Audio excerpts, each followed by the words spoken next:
Marcel, where are you going with that disc? You are not putting that on again. Marcel, okay, if you press that button, you are in very, very big trouble. Attention. Everybody stop what you're doing. It's time for The Unwritten Rule, a Mizzou sports podcast brought to you by the Believe Network, alongside Payton Haverman and Kenny Van Doren. Here is your host, Jack Knowlton.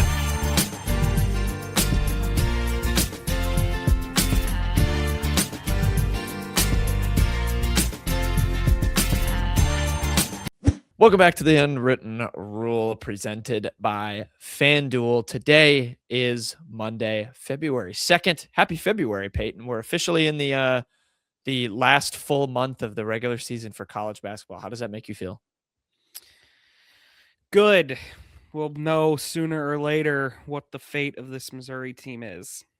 We will. It's still remarkable to me that it hasn't already been sealed since the Illinois game.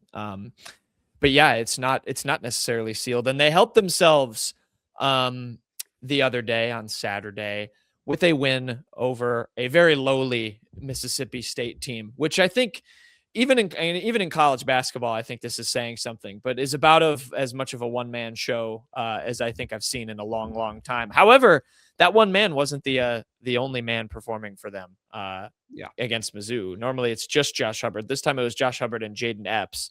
And then everyone else did little to nothing. You had a thing before we started. Yes, before. I'm glad Kenny is waiting in the wings watching this.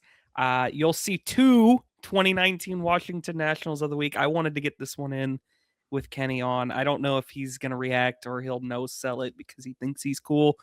But my 2019 National of the Week is going to be Tony Sipp. Tony Sipp, a lefty reliever who's pitched 1, 2, 3, 4, 5 years with the Houston Astros. His best year came in 2015 when he pitched 60 games, had a 1.99 ERA, struck out 10 batters per 9. This was a legit good year.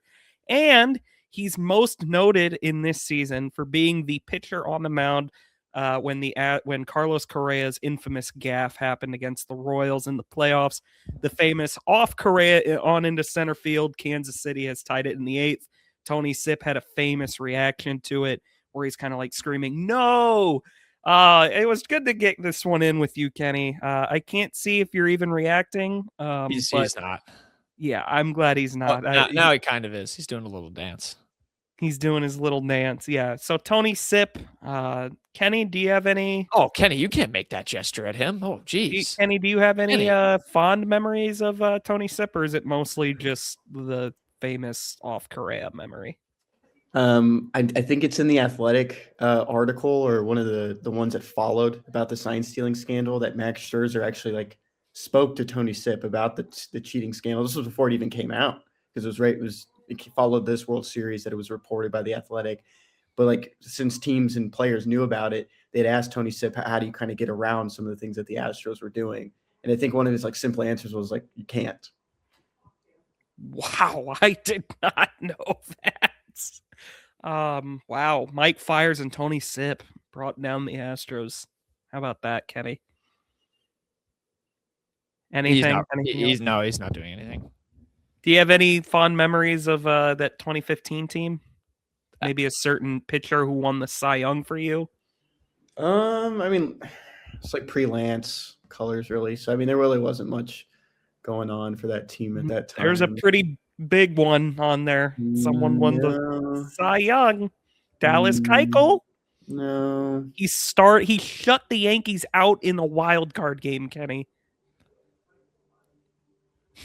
You need to be more grateful for Dallas Keuchel. It's not moved, and out he goes. Colin McHugh? Nothing. Anyways, let's get back to basketball. Peyton, I'll help you out because I'll put Kenny further on the spot that he is just watching this stream doing other things, and we're forced to talk about basketball. And he's just recusing himself. That's how much he loves this. Yeah. There you go. Tony subject. Sipp, off Correa on into center field. 2019 Washington National champion. But let's get back to Mizzou basketball. We're losing viewers rapidly, but I'm all in favor of doing anything for a good bit. That you are. So Missouri men's basketball. They got a win over Mississippi State. 84-79 was the final.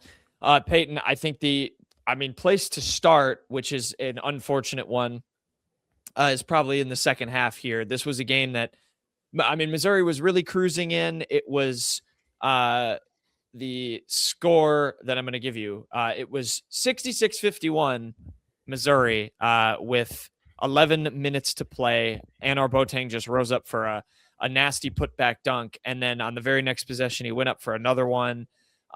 Super nasty injury, goes down. Like, first of all, I know Anar Boateng, it's been a little, disappointing in his tenure so far for, the recruit he was hyped up to be. This totally sucked to see. Just had a momentum boosting play, not only for Missouri, but frankly for himself. It was kind of nice to see him throw down a dunk like that and just be emphatic, be confident. And then one play later to go down with an injury that Dennis Gates has already assumed he's going to be out for the season.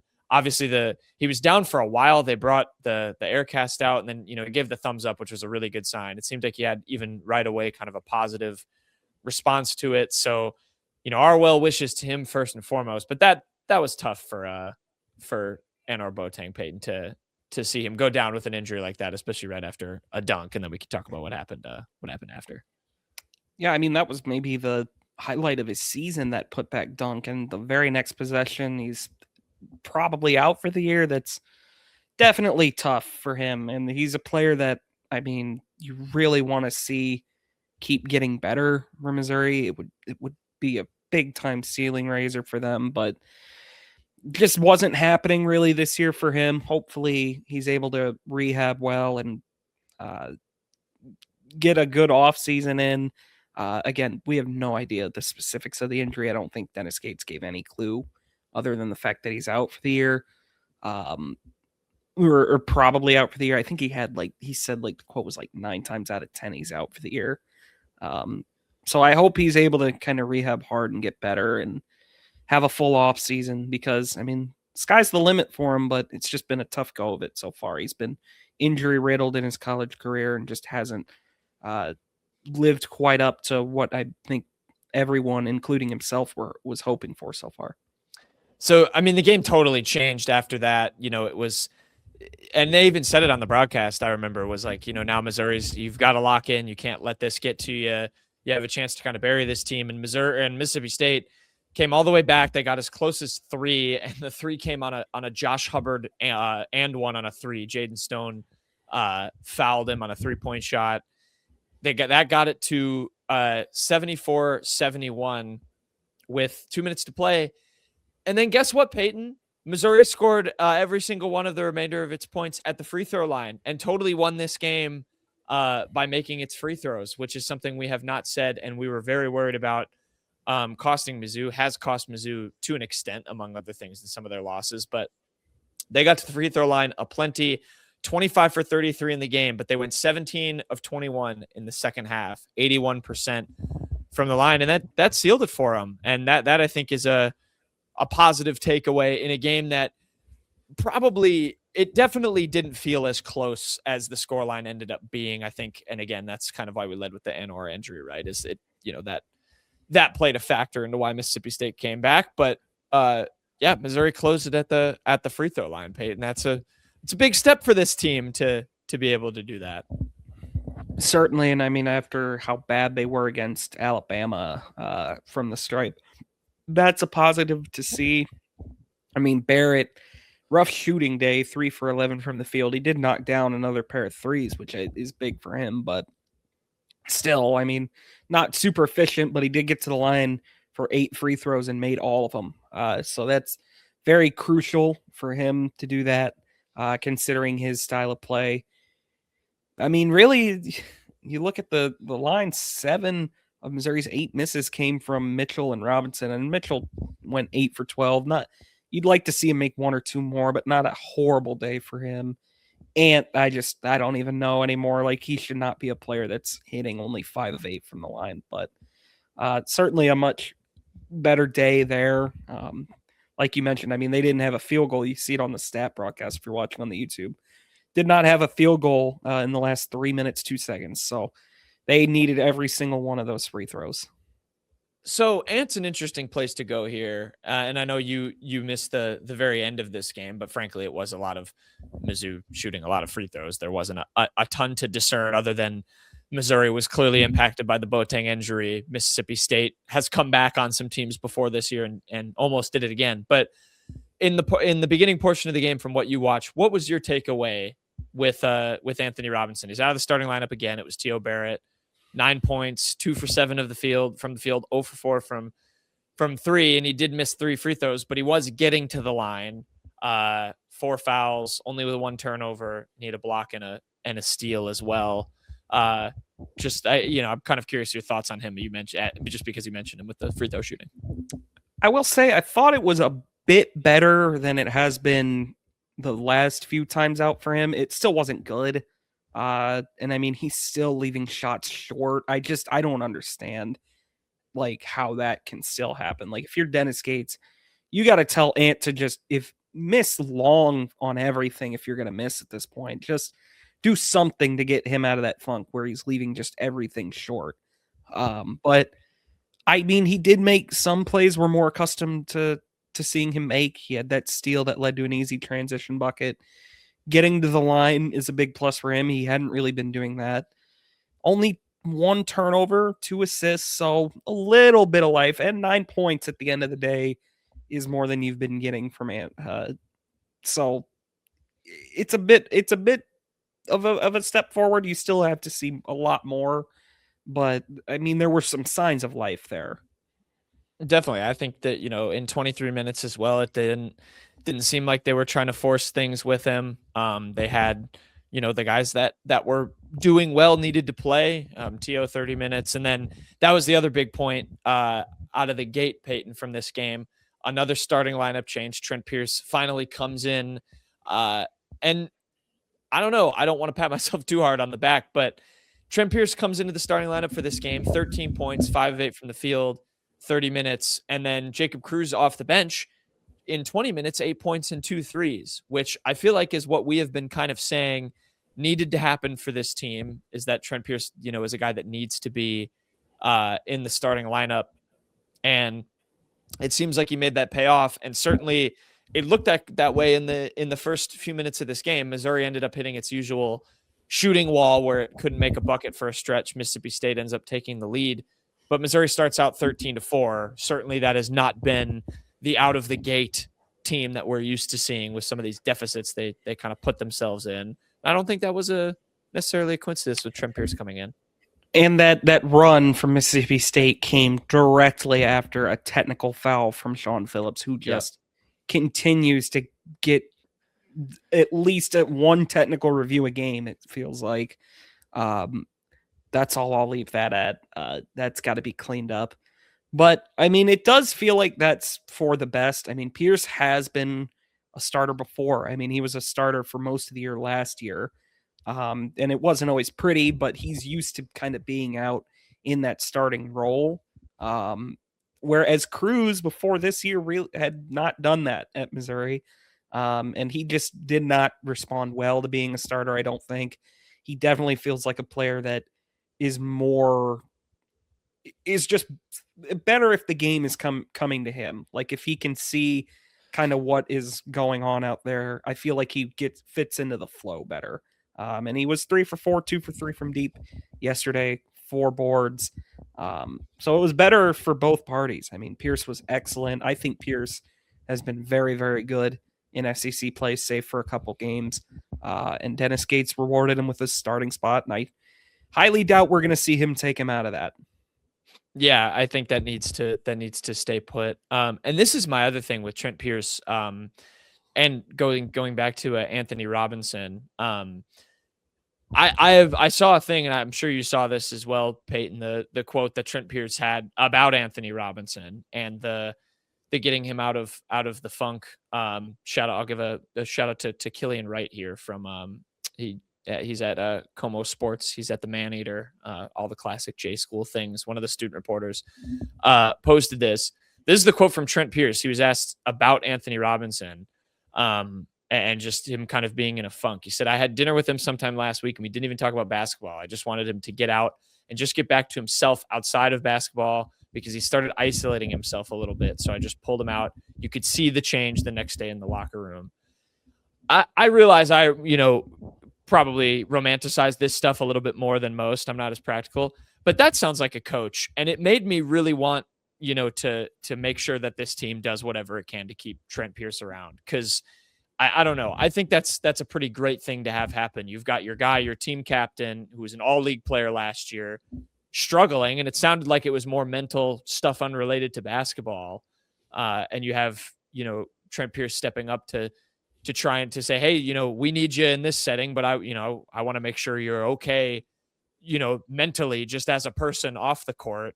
And I thought that was great. And we talk about Anthony Robinson's on-court exploits ad nauseum, but I thought that's a very good look, I think, for Trent Pierce, to step up and do that these are two guys that have kind of come up through Missouri's system. I think that's a guy you need in your locker room, especially for a team that I think is still trying to find his identity in the same way that last year's team kind of had it throughout the year.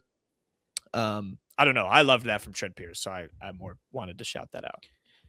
Yeah, Pierce, he was named a captain in the middle of the year by Gates, and that's certainly something you'd expect your captain to do.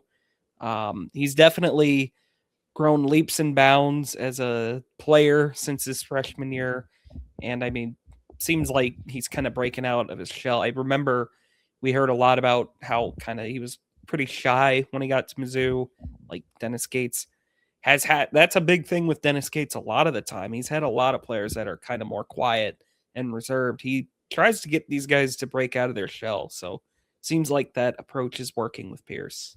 Well, and shoot, what a sliding doors moment that could be too. If that is truly the kind of the Kickstarter that Anthony Robinson, needed is, maybe it's always important to remember, like there could be stuff going on behind the scenes, and that's that can weigh on you heavily especially when you're in a position that Anthony Robinson's in. So hopefully that leads to a turnaround for both of them. I thought Missouri was very smart for putting Trent Pierce in that starting lineup. I think it led to a better start. I don't know what it's going to take for this team to shake off some of the droughts, whether they come at the beginning of the first half or the middle. It just does not seem like they can put a whole first half of basketball together. And that's, going to hurt you against good teams. Alabama is a perfect example of that. The other stat I'll point you to, Payton, only 10 turnovers for Missouri, and Mississippi State only turned those into 8 points. The Bulldogs 14 turnovers, 21 points. That feels like a little bit Missouri of old, or at least by old, I mean last season, in terms of being efficient at cashing in on those freebies. But the lack of turnovers, I think, is pretty poignant as well, especially with T.O. Barrett running the show now. Yeah, T.O. Barrett and Boateng were the only ones with multiple turnovers, and Boateng only had 2. So pretty good day in that department. It's interesting because this Mississippi State team that, like, their entire time under Chris Jans, they've been a very defense-heavy team for the most part. It's kind of shifted the last 2 years. This year they're not really good at anything.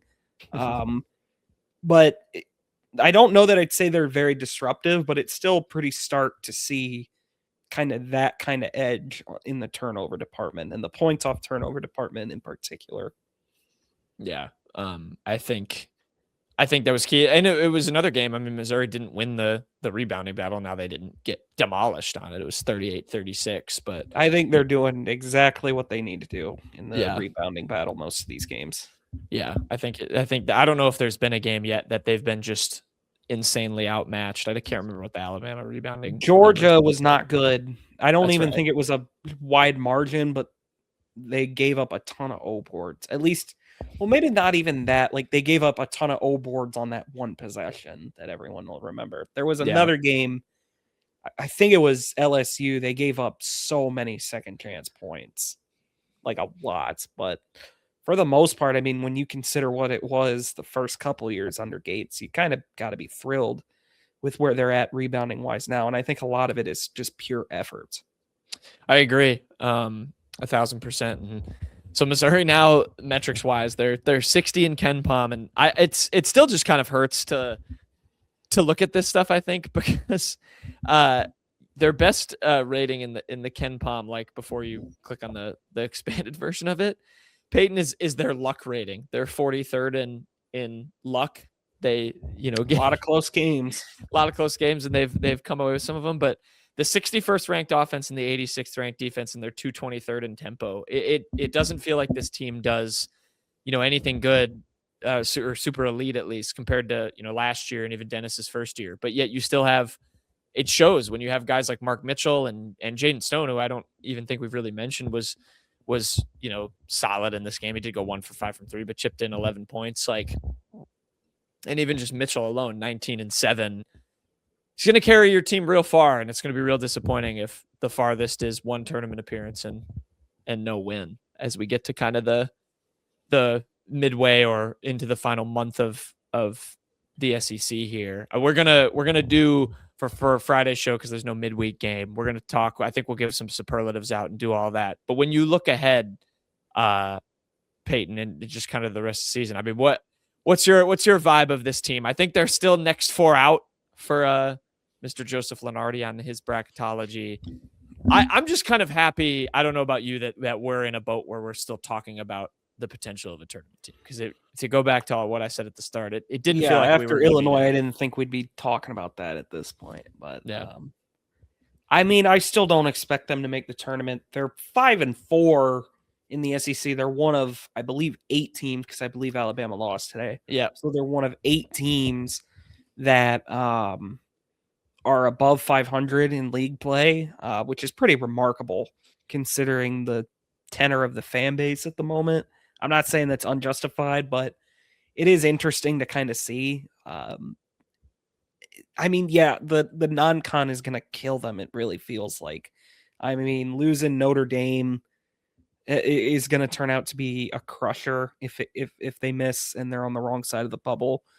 I don't think there's a way they get to 11 wins. I think the second half of the schedule is going to be pretty tough for them, and they can't even. They can't go 5-4 if they want to really get themselves in. I think they got to go 6-3 if they really want to get in. And I just don't see this team being good enough to do that. We'll see. I mean, at the same time, it's an interesting back half, right? You've got, they're at South Carolina. That's their next one. That's a non-negotiable win. Yeah, I have to have that one. That's a Saturday on the SEC Network at noon. And then it's at Texas A&M, which is suddenly a really difficult game. They're 7-1 in the league and 17-4 overall. I don't know how much of an Aggies believer you are. The AP poll is not. I think I still kind of feel like they're fool's gold. They're a good team. McMillan's a good coach. I would not think Missouri is going to win that game, but I don't believe by the time we get to the end of the season, they're going to be the SEC champion in the regular season. They're ranked below Auburn right now. One spot below Auburn in KenPom. They're 27th, 35th in offense, 4th in defense. What are they in defense? 74th, 34th. They're very balanced. That is shocking for Bucky Ball. Bucky Ball. I like Bucky McMillan too. I do too. He's a great coach. It's also just I almost sort of want them to be good, because I think they have a really hilarious cast of characters on their team. But that's a conversation for before that game. But yeah, so they're impressing, and then you look ahead even further than that for I'm on Texas A&M schedule. You look at even ahead of that further for Missouri. Then it's Texas at home. That feels like a gettable. But then you've got Vanderbilt. Have to get Arkansas. that, I think. Yeah, you've got a Vanderbilt, Arkansas, Tennessee gauntlet, and then you finish with the return Mississippi State and Oklahoma games, and then Arkansas at home. So I think if you lump Mississippi State in here in their last 10 games, you take the ones that I think, let's assume I would say Missouri will win, and that's going to be Mississippi State, because man, they're bad. I think they'll win South Carolina. They should beat Oklahoma. Let's for argument's sake say they win those 3. You still got to get 3 more wins out of there. And I think you're going to have to really steal 2 of them. I don't think there's many toss-ups in there. Yeah, I don't disagree. And it's the SEC, so it all can get crazy. Any final takeaways from this game? Things you wanted to to add or highlight? Yeah, Mississippi State ain't very good, man. Yeah, Josh Hubbard is fun, although he was. I mean, they made him take 20 shots, which he stunk it in the first half. He was he was not good in the first he had half. 2 points in the first half and 20 in the second. Yeah, I am not a believer in Mississippi State basketball this year. I don't think they'll fire Jans or anything crazy like that, nor should they, but just kind of not their year, I don't think. I think most people are not. Guess what, Payton? Last thing before we go to quick hits. This was a sweep for the Tigers over the Bulldogs this weekend because the Mizzou women's basketball team has won 2 in a row in SEC play. They beat Mississippi State. Actually, today, when we're recording this on Sunday, 88-80 in the hump. Huge. This was almost an ESPN ad just played in my headphones, and that annoyed me. This is almost an ESPN probability game. Mississippi State had an 89% chance to win with 3 minutes left. I actually watched the second half of this game. Very, very fun game to watch. Missouri shot exceedingly well. I think after the first half, they shot like 70, 90, or not 90, 70, 50, 90 or something like that for their splits. They're fun to watch this year. I think Kelly Harper's doing a good job. And there were 18 lead changes in the first 3 quarters of this game. So fun game. I think a pretty fun team. They don't have like the horses, I think, to make it to even the bubble of the tournament, but they're showing some real fight in Kelly Harper's first year. Yeah, they ended the game on a 14-2 run in the final 3 minutes. Yeah, second half, 46.7 from the field, 41.2 from 3, and 77 from the line was their tally in the second half. So, it's a good team. Shannon Dowell, 21 points, 6 boards, 5 assists. Grace Slaughter at 18, and Shrek at 13. Yeah, I'm trying to check. I mean, Dowell and Slaughter just made like insanely clutch shots down the stretch. It would not shock me if those two combined for the entirety of their 14-2 run. I kind of want to see now. I'm going to the fourth period. I'm going to do it. Well, Jayla Smith made the last 2 free throws, and Chloe Sotel made the 2 free throws before that. So I guess before it was a free throw that game, kind of dooms it. Yeah, Slaughter 2, Dowell. Yeah, you're right. They did score, I think, 8 straight points. 3, 6, 8, 10. They went on a 10-0 run by themselves. Yeah. I mean, so Dowell had some tough buckets. Yeah. Fun team. Fun times. Nice sweep. They play Arkansas next too, so Missouri has a chance they can get 3 in a row in the SEC. Maybe an upset of 10. Winless in SEC play. They are now 3-6. They beat Arkansas the first time, so they're playing. No. Arkansas. Yes, 0-8.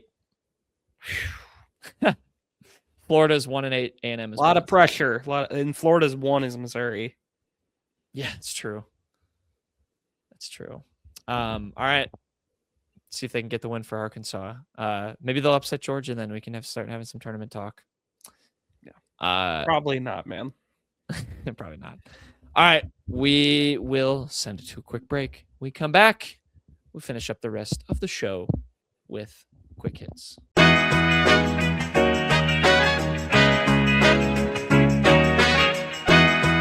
Okay, quick hits time. Guess what? It's your favorite duo of the pod, Kenny and Jack, to do quick hits. Favorite combo of the two of us. I guess there's only, 3 options? You and me and Payton, you and Payton. Yeah, that's it. I don't think we can have any others. Unless we bring on a guest. Kenny and I are doing quick hits. You just heard Payton and I, your second favorite duo on the pod, talk basketball. Kenny, how do you think we're going to do the two of us? Have the two of us done Ken Sports Shorts? Me and Payton have done that. We did it last week. Did we was that just you and I on Ken Sports Shorts? Yeah, on Friday's show. No, but for Ken Sports Shorts specifically, we've done quick hits. the two of us. Yeah, I guess I you're don't know right. if we've done the Monday one, just us two. Yeah, it could be the first time. So, what do you want to set the over under at? I'm thinking 4. Yeah, that's probably fair. Well, let me see. NFL, NBA, college bat. Oh, geography's on there. I'll go 5. I'll be a little bit more Okay, optimistic. that's fair. I mean, 4.5 is probably as high as I would go. All right, we'll start off with the NFL. This AFC quarterback won Pro Bowl MVP in 2001 and 2002, but couldn't three-peat in 2003 because he led his team to Super Bowl 37. Ooh. Who's the Ravens quarterback at this time? Trent Dilfer? Can't be No. Trent Dilfer. Was that the Ravens? Was 2003 the Ravens? Is it Tom Brady? I was just talking about it could be Tom Brady. I mean, I think he won in 2000 and then he went back in 2003. Should we do it? I'm trying to think. This is so bad. I was literally last night doing we were talking about former Super Bowl MVPs, and now I can't remember who it was in 2000. Sure, This is Pro Bowl MVP. no, I know, but we were talking about all the Super Bowls, and it would be easier if we just knew who was in the Super Bowl. 37 sounds like Rams Patriots, doesn't it? Or was that 2000? What about Panthers Patriots? But That could be it. I mean, I'm thinking of that still Tom American Brady. flag. All right, it's not Tom Brady. Okay. NBA. What West team was Sean Livingston on when he suffered a 2007 injury where he tore his ACL, PCL, meniscus, and also separated his MCL and dislocated his tibia and patella? Is it the Warriors? That's know he was literally on the only team I can think of. Crap, I'm so bad with these. All right. Okay. Well, we're down 0-2. We're finished. Hall of Famer Rebecca Lobo led this Big East school to a 35-0 season and a national title in 1995. This has got to be UConn. Surely. Correct. All right. Geography. Leadville is the highest elevated city in the United States and is located in this U.S. state. I know what it is. Leadville. I've been here. It's It's pretty there. easy. Yeah. I mean, think about it. Like, what state has the highest elevation? Colorado? Yes. Okay. Celebrity mashup. Is one of those? No.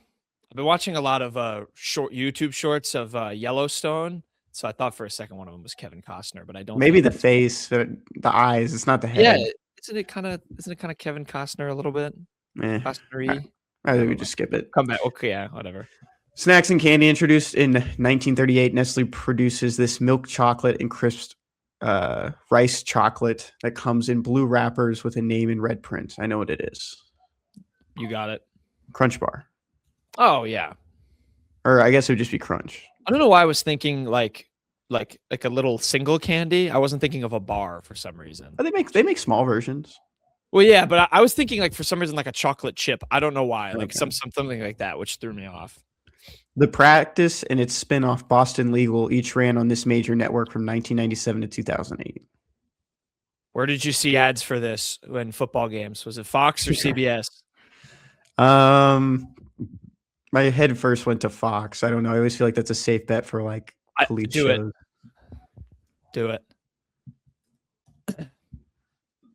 Incorrect. All right, movies. Nicolas Cage played a motorcycle stuntman in a fiery skeleton demon hunter in this 2007 superhero film featuring Eva Mendes and Sam Elliott. I know what it is. Oh my God. But I'm forgetting the title.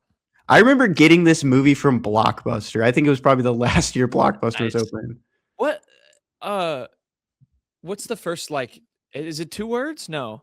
Yeah, it's 2 words. What's the first word? The first word would give it away. Oh, It's oh GR. my God. Demon? No, not Demon Rider. No, GR. Ghost Rider. Jesus. Yeah. Sorry, I really wanted to come I'm up. pretty back up sure with it would have still been. Yeah. That's right. Let's see. Oh, you talking about Best Buy? Blockbuster. Closing year.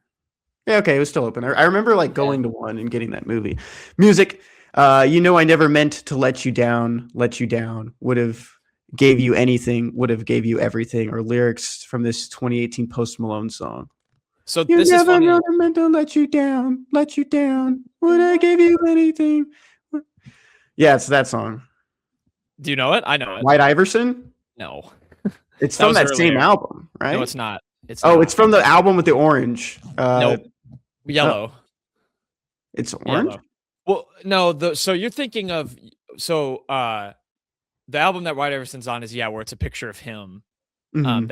I think that's just called yours true. That is the song called it. Whatever. The other day I was thinking about what would be my top 4 of like high school, like when we Yeah, were in this high was one of school them. albums. This album was on there. This is from Beer Bongs and Bentleys. The song is called Better Now. Okay. I just sang the lyrics and I said it was the wrong song. Yeah.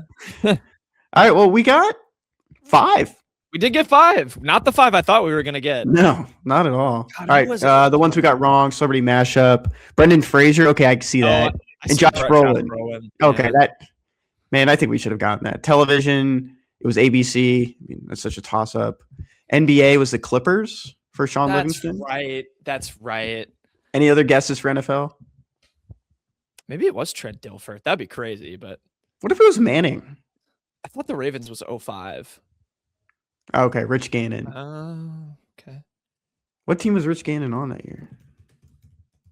So the Raiders, was that Raiders Buccaneers? Yeah. Yeah. He was Pro Bowl MVP twice. Is crazy. He's the MVP of the league. Yeah. 2 years before that. My friend the other day or today sent me he was reading a book and it had an old GQ article from 2007 and it would one of the things on the cover of it was like the future of the league quarterbacks, and it was like Ben Roethlisberger, Tony Romo, Matt Leinart, Jamarcus Russell, and Brady Quinn. That was the list. I was surprised. I felt like the era of Couch too, with the Browns. Yeah. What a list.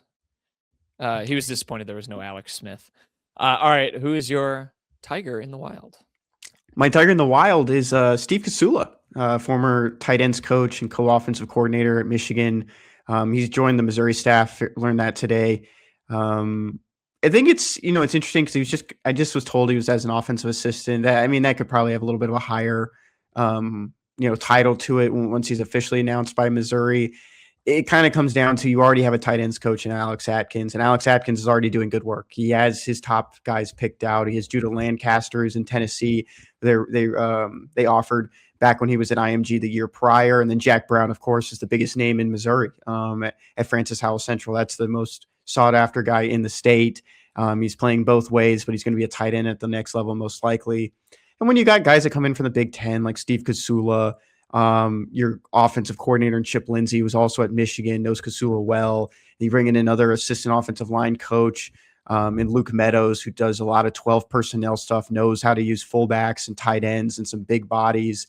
I think you're probably feeling like you're in a good spot with Jack Brown already. I mean, the guy took his 10th unofficial visit to Missouri this past weekend on Saturday. So he's already familiar with the team. Now it's more about, am I going to fit, in this program? And there's a lot of new coaches. I think the Missouri staff, it's like night and day. I mean, there's a lot of respect to the guys last year who left and went on to take positions elsewhere.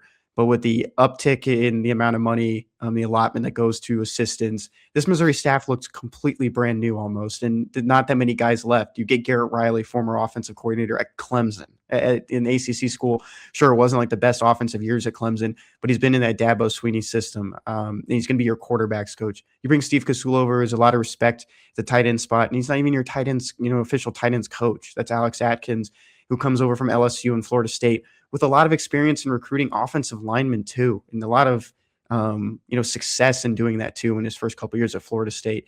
So I think all around it's a very exciting time for the Missouri staff and just recruitment as a whole. Because when you can get guys in there, you have a staff that the staff's not going to look the exact same next year. I think that's fair to say. There's going to be guys that are going to earn jobs or going to move on, new positions, whatever it may be.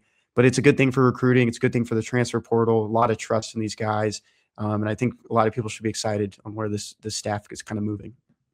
Yeah, it is going to be interesting when we do some of these off-season pods. And it almost, you make a good point. We might have to do just an intro, something short. You do like maybe 3 coaches at a time and really get to know the staff. Because some of those people behind closed doors, that are these guys' assistants or some of the people in the positions, like their assistants, a guy like a Garrett Riley, who's going to have his hands all over this Mizzou offense next year. Like, it's going to be important to spotlight.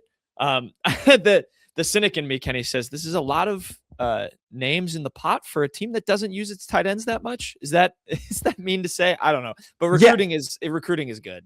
I think it's going to change. I really do. They were able to retain a lot of tight ends. You keep Jude James, who you're kind of seeing as that next Brett Norfleet, your next pass catcher. I'm blanking on the guy who came over from Iowa and Sophie Kevin Cunningham. Hoffman, friend of the program. Kevin Hoffman, friend of the program. I'm sorry, just blanked there. It's a lot of names I'm having to memorize recently. And he's more of like, maybe that blocking guy like Jordan Harris who can block and also catch. I mean, there's some good tight ends in this room. Even behind them, Isaac Jensen, who brings a lot of size and height to the tight end room. I posted a photo of him today on my Twitter. If you want to go see, he towers over all the other tight ends right now. So I think all around it is a very, exciting time probably for the tight ends, because when you bring in a coach or an offensive coordinator that works with a lot of 12 personnel and 11 personnel and getting tight ends more active on the field, I think if you're a tight end right now, you're probably a little bit excited to see how that looks next season. I wouldn't say excited about, the possibility, but I think you want to see what Brett Norfleet, Jordan Harris, Jude James, Gavin Hoffman, and everyone else kind of find roles in that offense next season. Yeah. It's going to be important, I think, to get the most out of your tight ends. And yeah, I think you're right. Some of the names coming in this staff, I'm going to hold you to that, Kenny. Maybe your coach is from the Big Ten. That is the conference for tight ends. Yeah, it's fair. Kenny also, by the way, he tried his best in a college football 26 dynasty to get Jordan Harris drafted, and it didn't pan out. Multiple leagues too. I did it at SMU and UConn, and I was feeding him left and right, just trying to get in. It just said he graduated, he didn't get drafted. It's tough. Next year, do another dynasty. Who is Payton's Tiger in the Wild, Kenny? Payton's Tiger in the Wild is Zion Young, and I'm pretty sure Payton called Zion Young his Tiger in the Wild before he even won the defensive MVP in the Panini Senior Bowl. It was talked about the entire week. There was a lot of Mizzou talk. It wasn't just, Chris McClellan and Zion Young. Who else was there? Wide receiver was there as well. Was Coleman there? Yeah, Kevin Coleman. Kevin Coleman was there, and he was getting some shouts as well, which is good for him because they probably didn't have the best tape, especially in the second half of the SEC play. And seeing all those three guys probably succeed, boosting draft stock. I mean, it was the talk of the town. Zion Young went out and had a great game in the Senior Bowl. Watched snippets of it, didn't get to catch any of his action, but it's just kind of a positive direction where Mizzou's kind of sneakily becoming one of these better schools that's producing defensive ends. So we've said it multiple times. It's not just Brian Early. It was Kevin Peoples. Now Brian Early. Al Davis was a part of that. You're bringing in other defensive line coach and Lavorne Chop, Harbin, David Blackwell has been around for a couple of years. I think you're pretty excited about some of these other guys that might be coming down that pipeline. Probably just, future transfers, future top recruits are seeing this as well. If Zion Young goes in the first round and, he only spent 2 years at Mizzou, what's it going to be like for a guy who spends 4 years or 5? It can be around Brian Early, it could be around this defense. Yeah, it's very exciting. I'm trying to find from our friend Max Chadwick. I think they only have some practice recaps out right now. But yeah, it's the Senior Bowl has paid, similar to how Mizzou, I think, has become an unsung defensive edge room team. I think they've become an unsung Senior Bowl team. Like I feel like a lot of these guys have gotten some real benefit from playing in these games out of Mizzou particularly. So that's very exciting, for Zion Young and for others. And yeah, he's going to rise up some of these big boards, and hopefully he can be a guy that maybe sneaks his way into an early day 2 conversation. We don't know. We'll see. My Tiger in the Wild, I can't believe we didn't talk about this on Friday's show, Kenny, and make him our Sean East main bird of the week because the segment is named after this man. But my Tiger in the Wild is going to be Sean East. No cap, he's the main bird. Voice behind the main bird himself. He is going to play in the Rising Stars game, which is very exciting, or Rising Stars tournament is probably the correct term, because, of course, they've changed the All-Star format a bunch. They have a 4-team tournament now where, it's 2 semifinals, first game to 40, a final game to 25. It's not nearly as cool. But, yeah, Sean East, there's a group of players from the G League that got picked, and Sean East was among them, which I think is really cool. A guy who has kind of stuck it around. He was, had a super good season in a Canadian league last year. He's on the Salt Lake City Stars, so it's Utah's G League team. And Kenny, I'm going to give you his stats. He's played 17 games, started 4 of them. 18 points. He's shooting 50, 36, and 81. 3 rebounds, 5.5 assists, and 1.2 steals. He's been awesome. So he's going to play for the Rising Star or in the Rising Stars tournament, playing for Austin Rivers of all people, who is the coach of G League affiliate team. So definitely be exciting. All-Star weekend's coming up. His team, there's some funny names actually on here, Kenny. Ron Harper Jr. Yeah. David Garcia, Yannick Conan Niederhauser, who is a rookie from Penn State last year. Elijah Martin, of course, won with Florida. Tristan Newton, who's a member of UConn. And one of my favorite draft risers last year in NBA Draft Nerdum, Yang Hansen from China, who went to the Trailblazers. So they're all on Johnny's team. But yeah, it's very exciting for Mr. East. I wanted to look it up, and I didn't get to go through the whole roster. But Sean East is 26 years old now. And I just find that awesome that he's in the Rising Stars. He's going to be facing guys like Cooper Flagg, who's 19 or 18 maybe still. I think he's 18 still. Still 18? I think that's a lot of fun. I also found out recently you can buy G League jerseys on Fanatics. Ooh. I'd have to get a shot. Might have to rep a Shawnee Stars jersey. No free ads. No free ads. Yeah, very exciting for Sean East. What is your headline, Kenneth? My headline, number 19, Florida dominates Alabama after Todd Golden's guarantee. There was that clip, right, where Todd Golden said, like, they asked him about the Bediako situation. He said, doesn't matter. We're still going to beat them. I'm not quoting him for verbatim right now. Don't even know if this ESPN article has it. It does. That is actually exactly what he said. He said, we're going to beat them anyways. Yeah, there it is. So yeah, I think that's go out and you win 100-77. An Alabama team, of course. I mean, it's still not the best Alabama team, even with adding a former G League player. But it's still Alabama. I didn't notice Alabama fell out of the rankings. They were up to 23 when they beat they were ranked for this one. They were ranked. They were just okay. It's just left out of the story. It's just out of the headline. But they are low. They're like 22. So yeah, there's been some chirping. Todd Golden and Nate Oates have kind of gone at each other subtly and unsubtly over the basically since this Bediako thing. So this was kind of intriguing heading into this game. And yeah, I mean, Alabama's now, I think 5-5 in SEC play.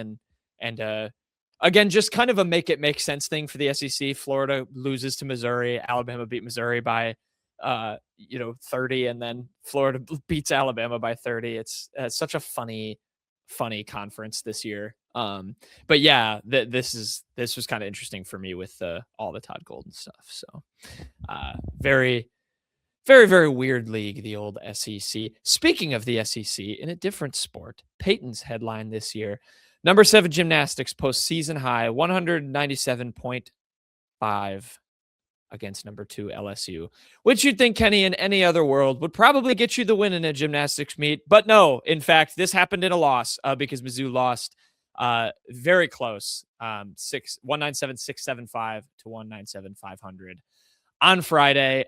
Unfortunately, it is their third loss in a row in SEC play. So since that tournament that we talked about, the Emeritus Masters Classic, they've lost to Oklahoma and Alabama and LSU. And by two different outlets, those two teams are ranked number 2, number 3, and number 2 in the country. All of those matches have been very close, or all those meets have been very close. Mizzou won the balance beam, got their best on the floor.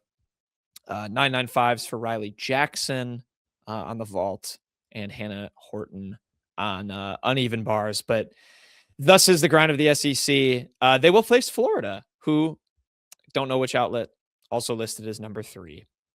In Mizzou Arena. So it's a gauntlet in the SEC, but still some good showings from Mizzou. I mean, they're not getting blown out in these meets, and I think we'll be talking some more gymnastics come the postseason. They then have Kentucky, who Kenny is number 32, and then Illinois, who's number 34. So that gets a little bit easier. They go out of the league, and all of a sudden it kind of drops off a little bit. So hopefully they can get maybe a first SEC win either over Florida or Kentucky. Wasn't as close as this LSU Missouri matchup, but Missouri only lost to Alabama by 0.275. Yep, there's my math. So I mean, it's like you mentioned, close one. Missouri was 7th even a week ago, or over a week ago when this happened. So there hasn't been too much movement, but it is a tough competition, tough slate in the SEC to start. So number 3, Florida. That's for this coming Friday, February 6th. And it's on ESPN too. National TV Tigers. Let's go. You say it's on Sunday? No, February 6th, Friday. Okay. So tune in. I'm gonna have to get that on. My headline this week, we're gonna talk a little tennis, Kenny. Carlos Alcaraz beats Novak Djokovic in Australian Open final. Yes, folks, even for tennis fans, it's the one Grand Slam that you never watch because this final took place. I believe the start time was 2:50 a.m. But this is exciting. If you're not a tennis fan, and you probably even still know about Carlos Alcaraz, he is now just, I think, kind of the new guy, along with Yannick Sinner, who's an Italian player, kind of at the top of the world. But Alcaraz, he won the Australian Open, and that's important, Kenny, because he is now the youngest player ever to have a career Grand Slam. He's only the 7th or 8th guy to do it all time. And he's the youngest ever now, 22 years, 272 days old. And of course the career Grand Slam is winning the 4 major tennis tournaments, which are what, Kenny? I'm going to do this like 4 aces on Pardon My Take. Can you name them? So there's 4. This is one of them. Yep. Wimbledon. Australian Open, Wimbledon's another one. US Open in New York. Yep. And there's one more? Yes. The one that's on clay in France. Yep. French Open? Yes. It's just the French Open. So yeah, he's won all 4 of those already. Djokovic is another one. Djokovic also undefeated in Aussie Open finals. He had won 10 times in the final he played in, but lost. This is also kind of wild. In the semifinal, Alcaraz had a 5.5-hour match that he beat a German player. I saw that. Yeah.